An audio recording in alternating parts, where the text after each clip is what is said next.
Bonjour à tous, première mise en situation en lien avec les exercices supplémentaires, donc le numéro 5. Ici, on nous propose que dans un montage expérimental, le plat est incliné à 25 degrés par rapport à l'horizontale. On nous demande, est-ce que le chariot sera tiré vers le haut par la masse suspendue ou est-ce qu'il descendra le plat incliné en l'entraînant? Donc, indirectement, on veut savoir si la masse de 50 grammes, est-ce qu'elle descend ou au bout de la ligne, est-ce qu'elle monte? Donc, il faut prendre position. Pour faire ça, d'emblée, il faut être en mesure d'identifier les forces qui sont responsables du mouvement. Donc, associé à la masse de 50 grammes, c'est sûr et certain que j'ai une force de gravité.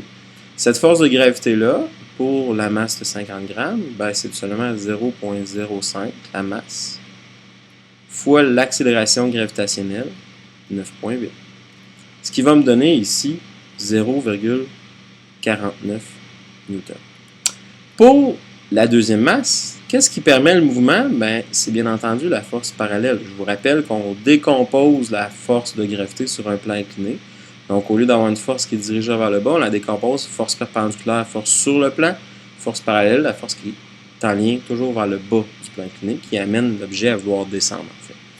Donc, si je veux calculer cette force-là, la force parallèle, c'est toujours la masse fois l'accélération gravitationnelle fois le sinus de l'angle au bas du plan incliné.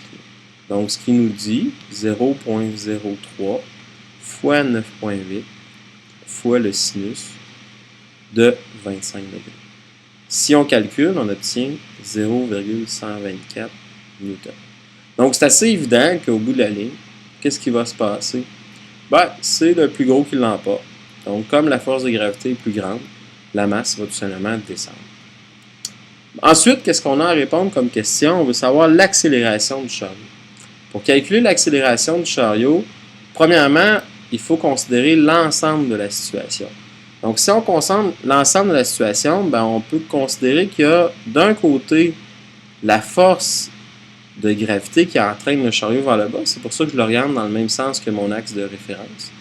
Et j'aurais de l'autre côté la force parallèle qui entraîne le chariot vers le bas.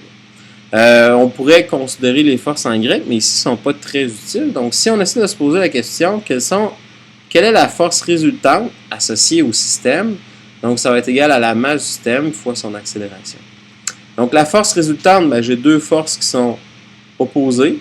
Oui, elles s'additionnent, mais bien entendu, j'ai une force qui est positive, une force qui est dans le sens du mouvement, une force qui est négative, qui est opposée au mouvement. Donc, je vais avoir la force de gravité moins la force parallèle, ça va me donner la masse du système fois l'accélération.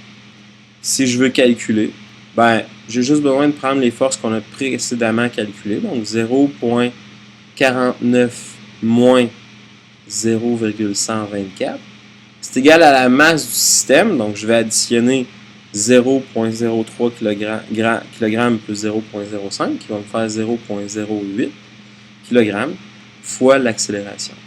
Je peux isoler facilement mon accélération pour trouver une valeur de 4,572 mètres par seconde carrée. On peut revenir au problème pour se rendre compte que nous avons le droit ici à deux chiffres significatifs. Donc, on pourrait répondre qu'on a une accélération de 4,6 mètres par seconde carrée. Et ce serait, bien entendu, notre réponse finale.